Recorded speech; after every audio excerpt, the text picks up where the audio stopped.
हरे राम राम राम हरे हरे। आराध्यो भगवान् ब्रजेश तनया तद्धाम वृन्दावनम् रम्या क्वादिदुपासन व्रजवधू वर्गे नया कल्पितः। हरे कृष्ण। आप सभी वैष्णव भक्तों का हार्दिक स्वागत है। थोड़ा सा डिले हो गया, क्षमा चाहता हूँ। आप सभी लोग समय निकाल के समय पे उपस्थित हुए हैं, बहुत बहुत धन्यवाद उपस्थित होने के लिए। और यस, आज गोविंद धाम से स्वागत है। कल तो गोवर्धन धाम से, राधा कुंड से था, आज गोविंद धाम से। ये भी एक धाम है, गोविंद धाम। प्रभु दत्त देश, प्रभु दत्त देश, गुरु द्वारा प्रभु द्वारा दिया हुआ स्थान, उसको बोलते हैं प्रभु दत्त देश। उस स्थान से आपका स्वागत है।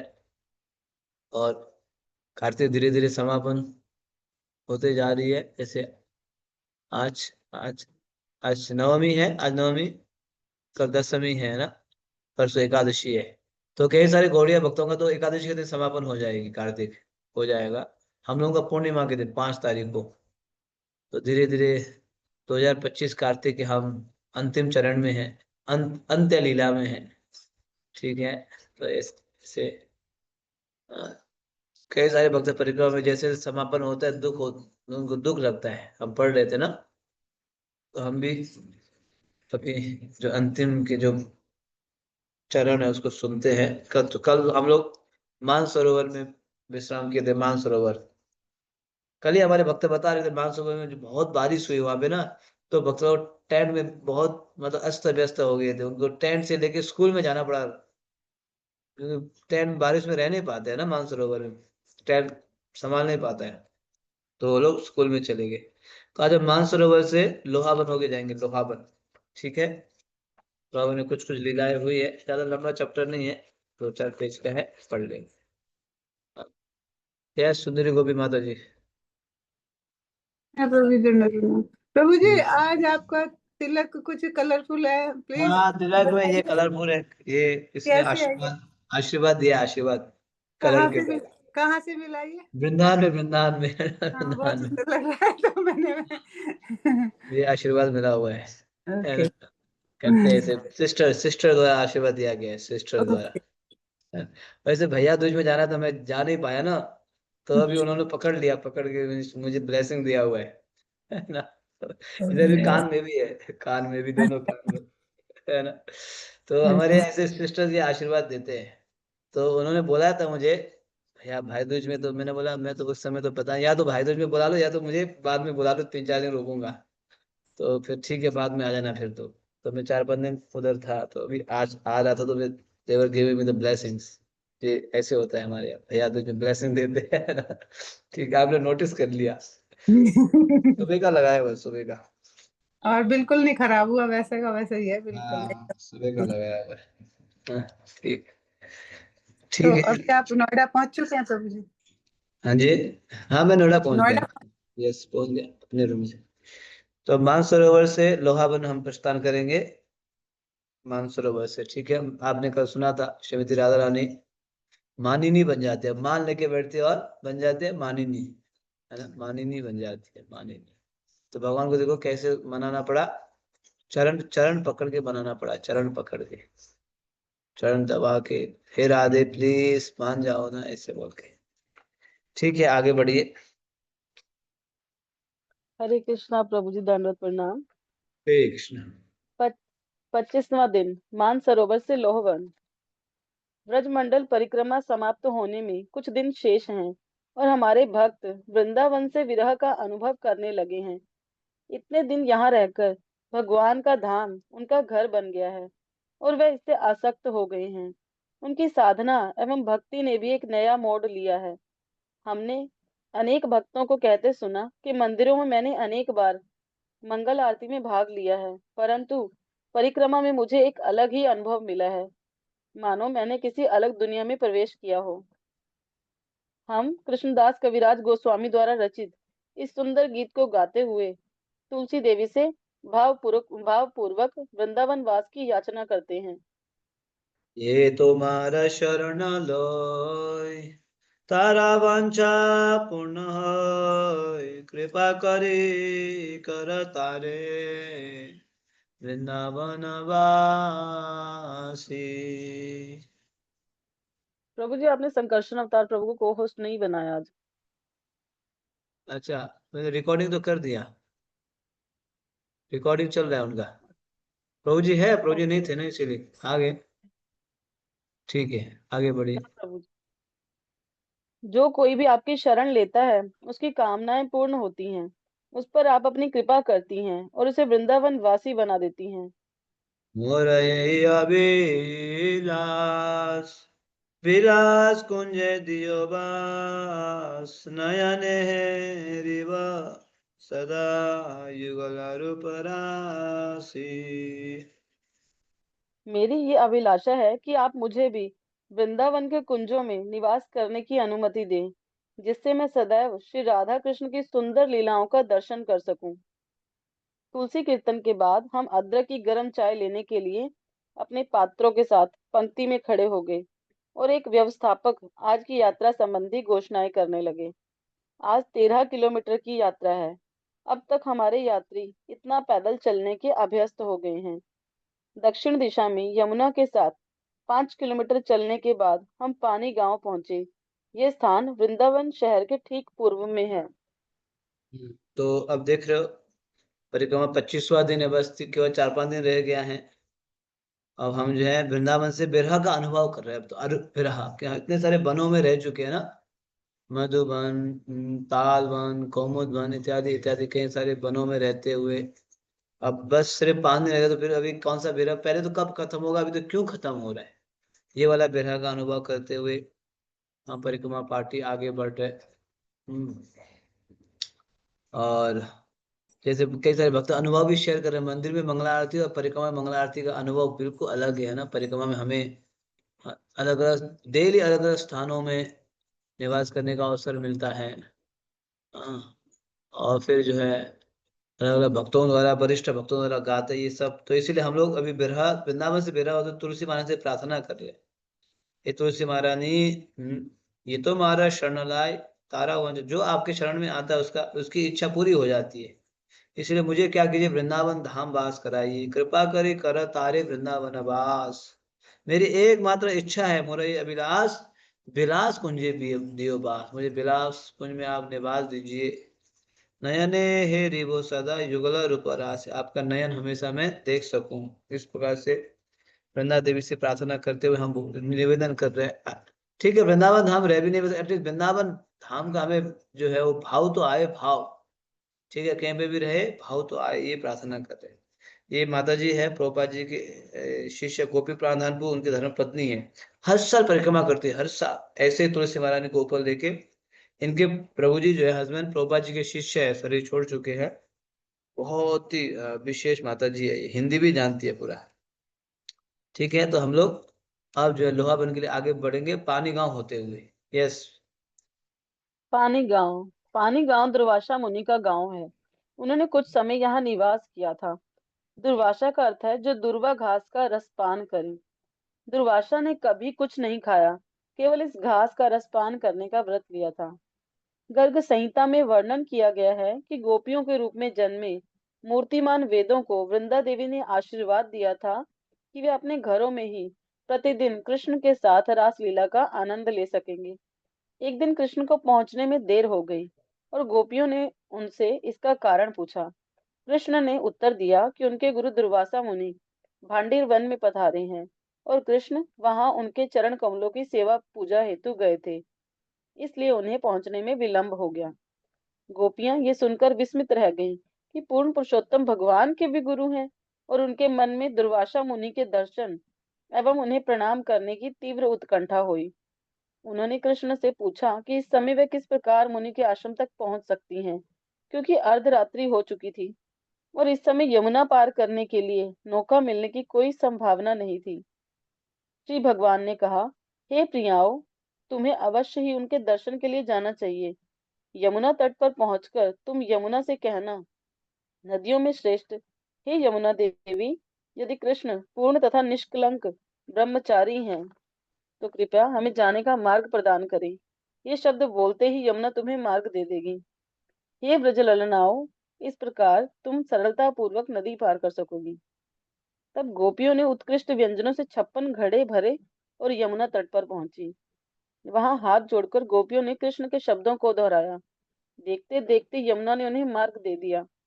अत्यंत विस्मित हो उन्होंने नदी पार की और दुर्वासा मुनि के आश्रम पहुंची। मुनि को प्रणाम करके गोपियों ने उन्हें वह सब व्यंजन भेंट दिए। मुनि के निवेदन पर उन्होंने उनके खुले विशाल मुख में 56 व्यंजन खिलाए। गोपियों को यह देख आश्चर्य हुआ कि वे एक एक दाना खा गए। उनके बर्तन पूरे खाली हो गए। उन्हें अपनी आंखों पर विश्वास नहीं हो रहा था। जब गोपियों के लौटने का समय हुआ, उनके सामने पुनः वह समस्या आ खड़ी हुई। किस प्रकार यमुना को पार किया जाए। वह सहायता के लिए दुर्वासा मुनि के पास आई। दुर्वासा ने कहा, यमुना के पास जाकर कहना, नदियों में श्रेष्ठ हे यमुना देवी, यदि दुर्वासा मुनि केवल दुर्वा घास का रस पीने के अपने व्रत का कठोरता पूर्वक पालन करते हैं और अन्य कुछ खाते पीते नहीं, तो कृष्ण हमें जाने के लिए तो कृपया हमें जाने के लिए मार्ग दे। ये कहते ही यमुना तुम्हें मार्ग दे देगी। इस प्रार्थना को भी सफल हुआ देख गोपियां विस्मित रह गईं। यमुना ने पुनः उन्हें मार्ग दिया और वह सरलता पूर्वक इसे पार कर गई। ये सरल सरल हृदय गोपियां आश्चर्य करने लगी कि ऐसे कथन किस प्रकार सत्य हो सकते हैं। कृष्ण तो गोपीकांत हैं, गोपियों के प्रेमी हैं, फिर वे ब्रह्मचारी किस प्रकार हो सकते हैं। और जब उन्होंने स्वयं अपनी आंखों से दुर्वासा मुनि को 56 भोग खाते देखा है, तो फिर वह मुनि किस प्रकार दावा कर सकते हैं कि वे केवल दुर्वा घास का रस पीते हैं। कुछ समय पश्चात गोपियां अपने मन की इस उलझन को सुलझाने के लिए श्री कृष्ण के पास आईं। श्री कृष्ण ने बताया कि पूर्ण पुरुषोत्तम भगवान होने के नाते वे भौतिक प्रकृति के 3 गुणों से मुक्त हैं। वे भौतिक काम वासना अथवा मिथ्या अहंकार के वशीभूत होकर नहीं, वरन केवल गोपियों के प्रेम का आदान प्रदान करने के लिए उनके साथ माधुर्य रस में लीलाएं करते हैं। इसलिए भगवान पूर्णतः निष्कलंक एवं नैष्ठिक ब्रह्मचारी हैं। श्री कृष्ण ने कहा कि जहां तक दुर्वासा मुनि का प्रश्न है, वह पूर्णतः आत्मज्ञानी हैं और स्वयं की पहचान शरीर के साथ नहीं करते। उन्होंने 56 भोग अपनी प्रसन्नता के लिए नहीं, वरन केवल गोपियों को प्रसन्न करने के लिए खाए। इसलिए ये कहना कि दुर्वासा मुनि केवल दूर्वा घस का रस पीकर ही रहते हैं, गलत नहीं होगा। तो इतने में थोड़ा रोक दीजिए। तो ये बहुत ही सुंदर पास टाइम है पानी गांव में। आपने बहुत बार सुना होगा ना, पानी गांव में ये लीला बहुत ही फेमस है। ये पानी गांव जो है दुर्वासा मुनि का गांव है। दुर्वासा मतलब दुर्वा, दुर्वा मतलब जो जो दुर्वा ग्रास है ना, घास दुर्वा, वो खा के रहते हैं, बताओ, और कुछ खाते नहीं है। सिर्फ उतना ही खाते हैं। वो जो जो दुर्वा ग्रास ना, पूजा में, कई सारी पूजा में जो है उसको यूज किया जाता है। तो अब एक समय ये भ्रमण करते करते भांडीर पहुंचे। भांडीर, हमने कल पढ़ा था भांडीर के बारे में ना, नौवा वन है ना शायद, नौवा वन। तो भांडीर पहुंचे थे दुर्वासा मुनि।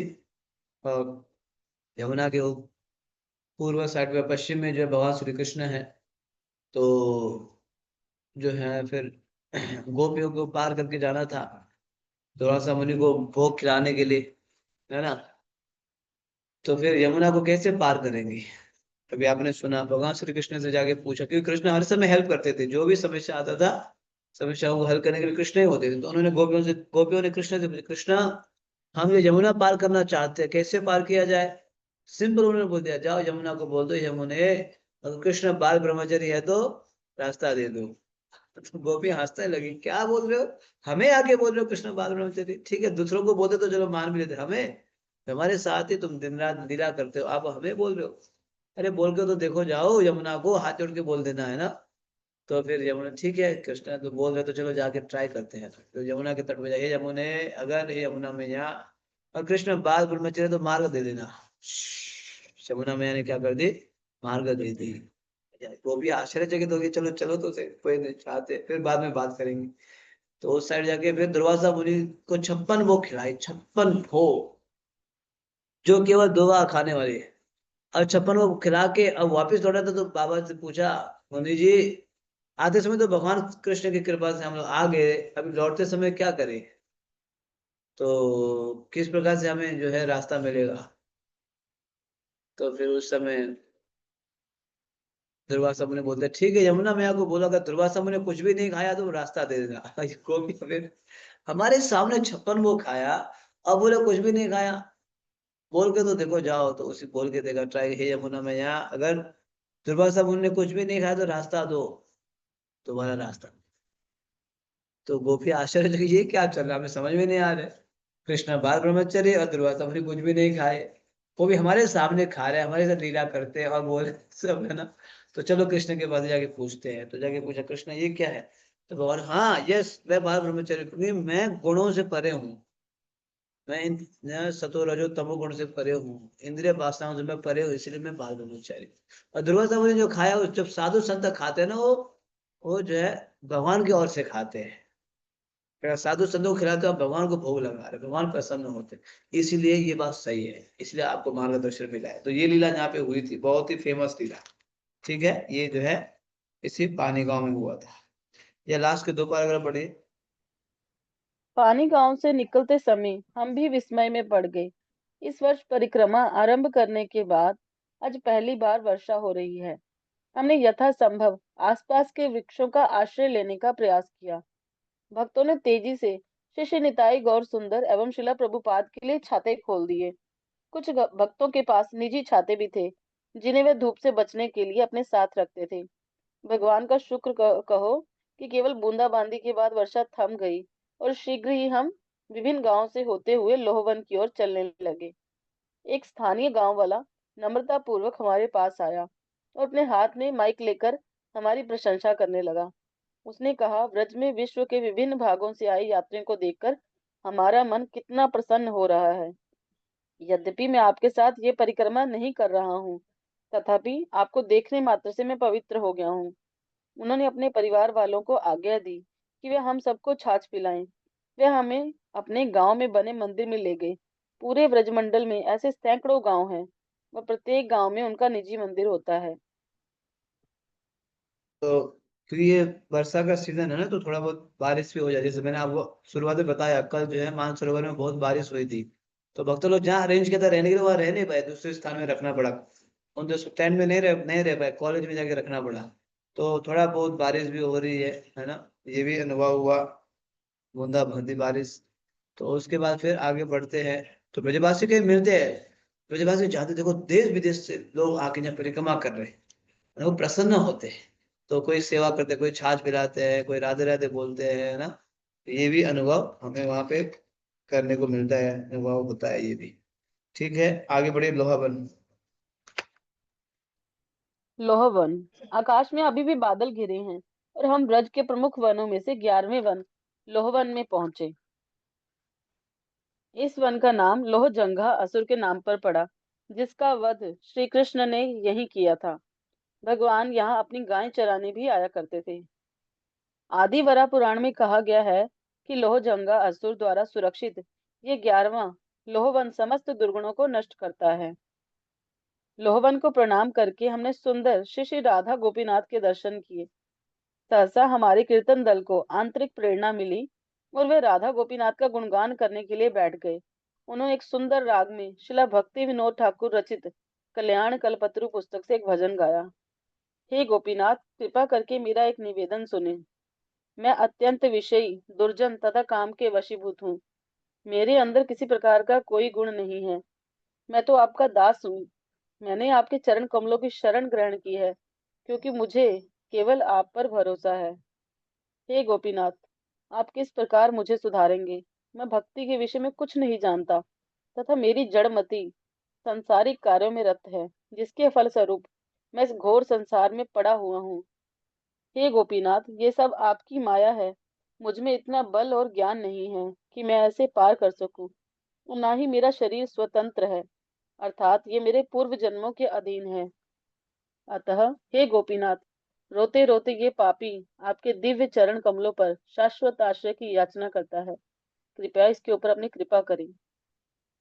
तो लोहावन 12 वन में से एक वन है, और 11वां वन है, 11वां नंबर 11, बस अब और एक बन गया, बन रह जाएगा महावन, है ना, लोहावन का महावन। हम लोग 11वें वन में पहुंच गए, लोहावन। और ये जो है एक असुर के नाम से बना हुआ है, लोहा जंगा असुर। जिसको भगवान श्री कृष्ण ने इसी वन में वध किया था, लोहा जंगा असुर, उसके नाम से ये बन गया लोहा वन। और भगवान यहाँ जो है, ऑब्वियसली भगवान अलग अलग वनों में गाय चराने के लिए जाया करते थे, उनमें से ये एक वन है जहाँ भगवान गाय चराने के लिए आते थे लोहा वन में। उस समय असुर, कभी बछड़े कभी ग्वाल बाल बन के आते थे, तो भगवान ने इस असुर का यहाँ पे वध किया, इसलिए ये जो है लोहा वन से प्रसिद्ध है। जो भी इस वन में आता है, दर्शन करता है, तो क्या होता है, समस्त दुर्गुणों को नष्ट कर देता है। जितने भी दुर्गुण है, बैड हैबिट्स, सारे दुर्गुण नष्ट कर देता है। देखो ब्रज के एक एक वन में जाना कितना विशेष है ना, कितने हमें जो है लाभ प्राप्त होते हैं। तो किसी वनों में दुर्गुण नष्ट हो जाएगा, किसी वनों में जो है आपको जन्म मृत्यु के चक्कर से बच जाओगे, किसी वन में आपको कृष्ण के प्रति रुचि प्रेम बढ़ेगा। ये देखो ये सब चीजें हमें सुन पा रहे हैं ना। तो लोहा वन में जो भी जाएगा, दर्शन करेगा, कथा कीर्तन सुनेगा, तो क्या होगा, दुर्गुणों से नष्ट हो जाएगा। तो इस फिर वन में यहाँ पे भक्त लोग भजन भी गा रहे हैं, गोपीनाथ मम निवेदन सुनी, ये वाला भजन भक्ति विनोद ठाकुर है। गोपीनाथ, हाँ मैं तो कैसा हूँ, मैं तो जो है विषय दुर्जन तथा काम वशीभूता, मैं मेरे अंदर विषय विषय काम वासना से भरा पड़ा हुआ है। मैं वास्तव में जो है मेरे पास कोई गुण नहीं है, मैं तो आपका दास हूँ। मैंने आपके चरणों की शरण ग्रहण की है, क्योंकि मुझे केवल आप पर भरोसा है। तुम्हारा भरोसा भी, मुझे केवल आप पर ही भरोसा है गोपीनाथ। किस प्रकार मुझे जो है सुधारेंगे आप, मैं कैसे सुधरूं, प्लीज कृपा की। ये सब भजन गाते हुए हमारे भक्त आगे बढ़ रहे, राधा गोपीनाथ का भी दर्शन करते हुए। यस, आगे बढ़िए। शिला भक्ति विनोद ठाकुर की रचनाओं में कूट कूट कर दैन्य भाव भरा है। इस भजन में उनकी नम्रता हमें महत्वपूर्ण शिक्षा देती है।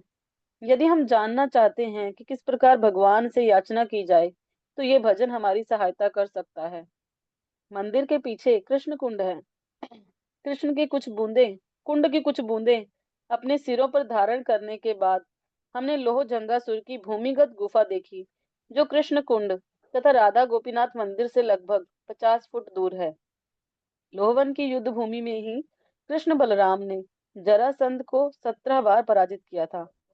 श्री कृष्ण द्वारा कंस वध के पश्चात कंस की 2 पत्नियां अस्ति और प्राप्ति अपने पिता जरासंध के पास मगध, वर्तमान बिहारी क्षेत्र, लौट आई। विधवा होकर वे अपने पिता के सम्मुख कातर स्वर में रोने लगी। जरासंध क्रोध से भर उठा और उसने यदुवंश का समूल नाश करके अपने दामाद की मृत्यु का प्रतिशोध लेने की प्रतिज्ञा की। उसने 23 अक्षौहिणी सेना जुटाई और मथुरा पर आक्रमण कर दिया। अत्यंत छोटी सेना होते हुए भी कृष्ण बलराम ने जरासंध की सेना को पूरी तरह विनष्ट कर दिया और केवल जरासंध को जीवित रखा। बलराम ने जरासंध को बंदी बना लिया, परंतु कृष्ण के मन में एक अन्य योजना थी। उन्होंने बलराम से जरासंध को छोड़ने के लिए कहा।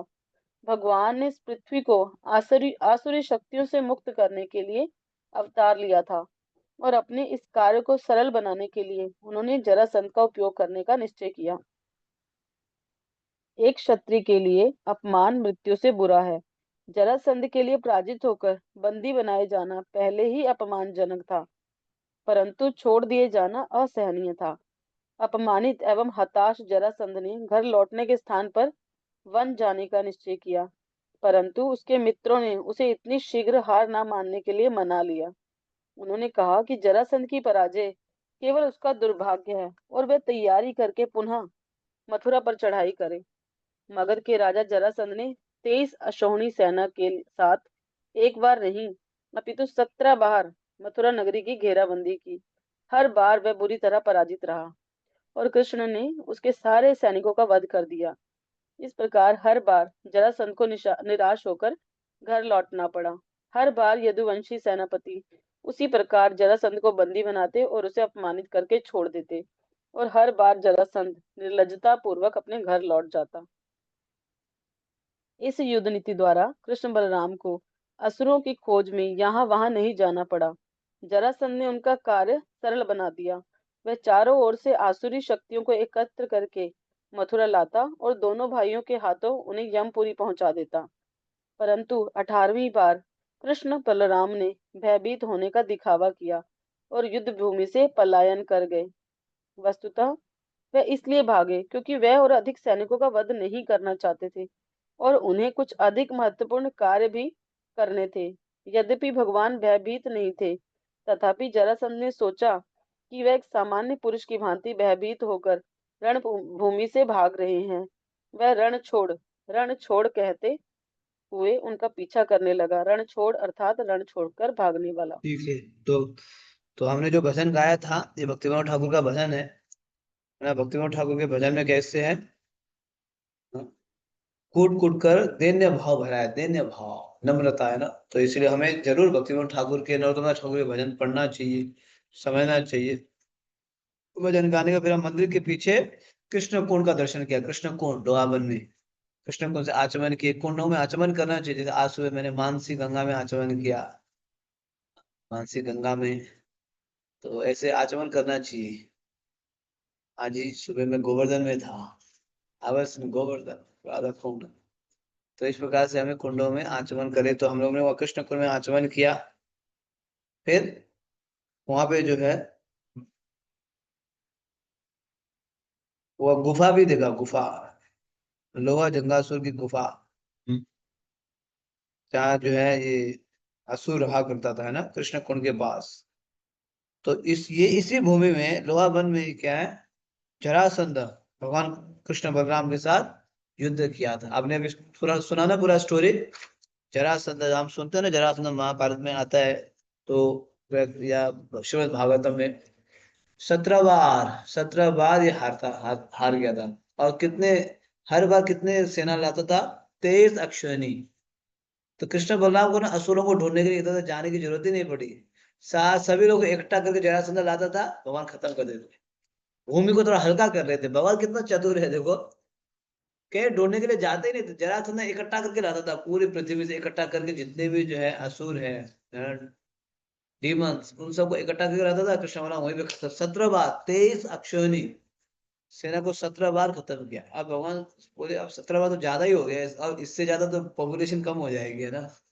तो यानी इतना भी कम नहीं करना चाहिए। तो फिर 18वें बार में कृष्ण बलराम वहां से चल पड़े। और भी काम था उनको, द्वारिका में जाके काम करना था बहुत। ऐसे बताया जाता है, जो नंदगांव का जो पहाड़ी है ना, नंदेश्वर पहाड़ी, शिव जी, वहां से कृष्ण बलराम ने छलांग लगाए थे द्वारिका के लिए, ऐसे बताते हैं ब्रजवासी।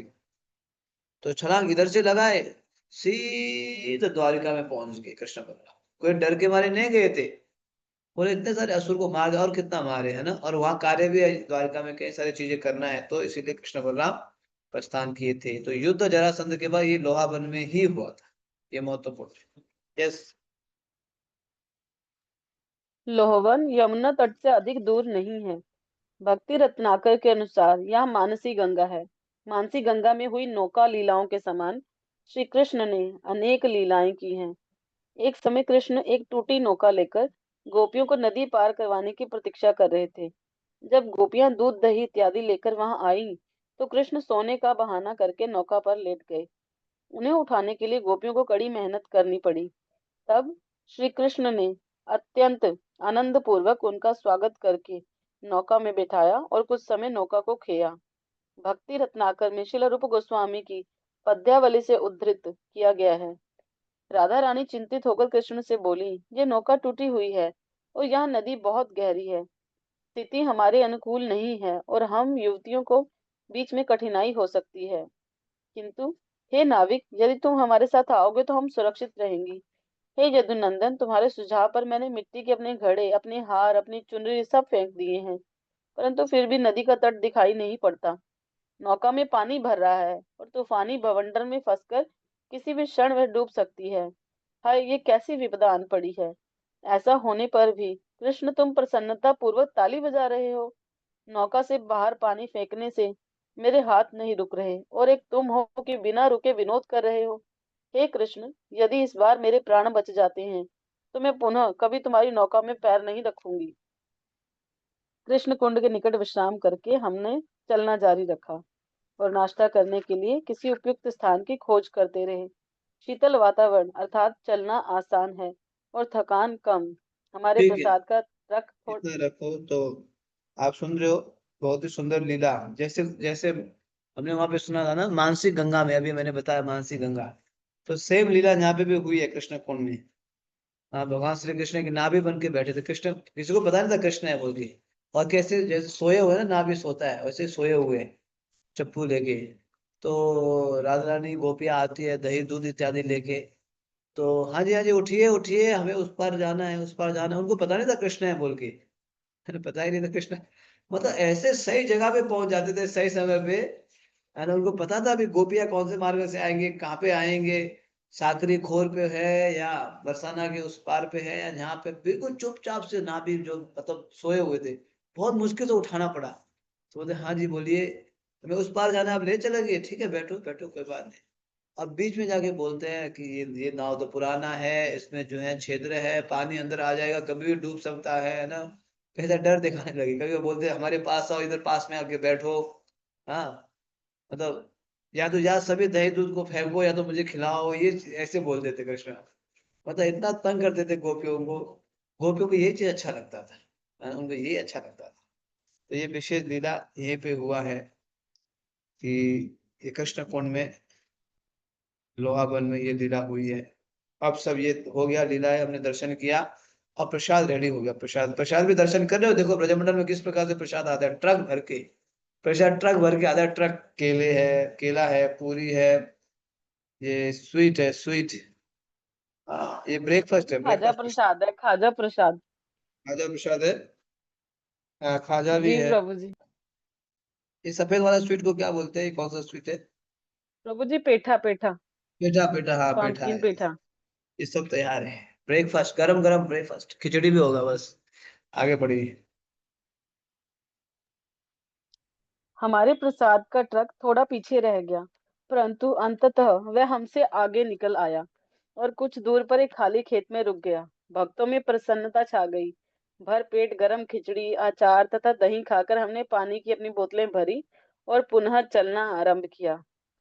लोहवन सुदूर स्थित स्थान है और कम ही लोग यहाँ की यात्रा करते हैं।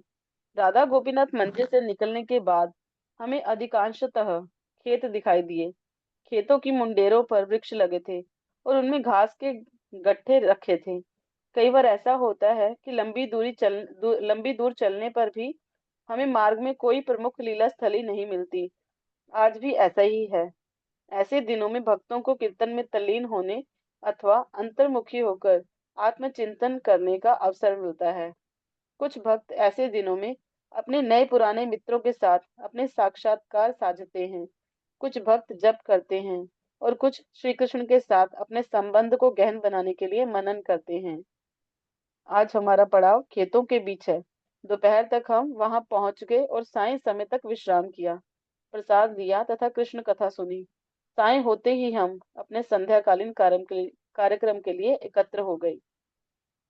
सामान्यतः परिक्रमा पर भक्त घोड़े बेचकर सोते हैं, परंतु लोहवन में बिताई रात कुछ अलग रही। कुछ ऐसा हुआ कि चैन की नींद तो दूर, हमें अपनी छत बचाने के लिए भागदौड़ करनी पड़ी। लगभग रात्रि 11 बजे तूफानी हवाएं हमारे खेमों को झकझोरने लगी। धीरे धीरे हवा के थपेड़े तेज होते गए और हमारे खेमों के खंभे भूमि से उखड़कर हवा में झूलने लगे। तूफान का सामना करते हुए पुरुष खेमों को गिरने से बचाए रखने के लिए सारी रस्सियों को जोर से पकड़कर खड़े रहे। इस अनपेक्षित स्थिति में भी हम भयभीत नहीं हुए। हमें श्री कृष्ण के संरक्षण पर विश्वास था। हम ये भी जानते थे कि वातावरण में सहसा हुआ ये परिवर्तन भगवान की ही व्यवस्था है। लगभग 11:30 बजे तूफान अचानक थम गया, मानो किसी ने बटन बंद कर दिया हो। दुर्भाग्यवश स्त्रियां भक्त पुरुषों के समान इसका सामना नहीं कर पाई।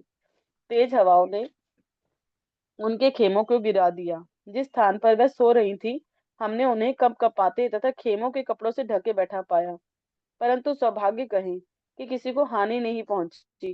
पुरुष भक्तों ने मिलजुल कर सारे खेमे पुनः खड़े किए और आधी रात तक सब सो चुके थे। एक भक्त सुबह मेरे पास आया और बोला, वास्तव में रात की घटना रोमांचकारी रही और बहुत मजा भी आया। ब्रजमंडल परिक्रमा के दौरान एक क्षण भी नीरस नहीं जाता। हरे कृष्णा। तो देखा, प्रसाद पाया, प्रसाद में खिचड़ी इत्यादि, हाँ, अचार वगैरह ये सब, पेठा, ये सब प्रसाद पाके अब यात्रा आगे बढ़ रही है, संध्या समय हो रहा है, आरती का समय। धीरे धीरे अब देखो टेंट का, देखो यहाँ टेंट इस प्रकार से टेंट लगाया जाता है।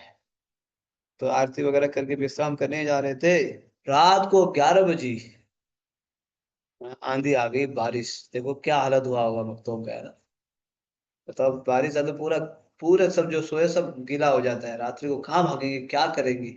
इसीलिए कल रात को उन्होंने बारिश होने से पहले ही शिफ्ट कर दिया। बारिश हो रहा था तो पहले कॉलेज में ले गए। बहुत हालत का वो हो जाता है, रात सो नहीं पाते भक्त। देखो दिन भर भी चले थे, तो फिर रात भर सो नहीं पाए। तो 11 बजे से फिर 11:30 बजे तूफान अचानक आया बहुत जोर से। बताओ, रात वाली ऐसे ही हो गया भक्तों का। तो भक्त लोग इधर उधर करते हुए एडजस्ट करते हैं भगवान की प्रसन्नता के लिए, साधना के लिए, है ना। तो ये सब करके फिर रात्रि को फिर वहीं पे बिताएंगे, क्या करेंगे, इधर उधर करके एडजस्टमेंट करके, है ना। वहीं पे रात्रि को बिताते हैं। तो फिर यहीं पे रोकेंगे, फिर कल सुबह लोहावत से दाऊ जी की ओर जाएंगे, बलगांव के लिए। हरे कृष्णा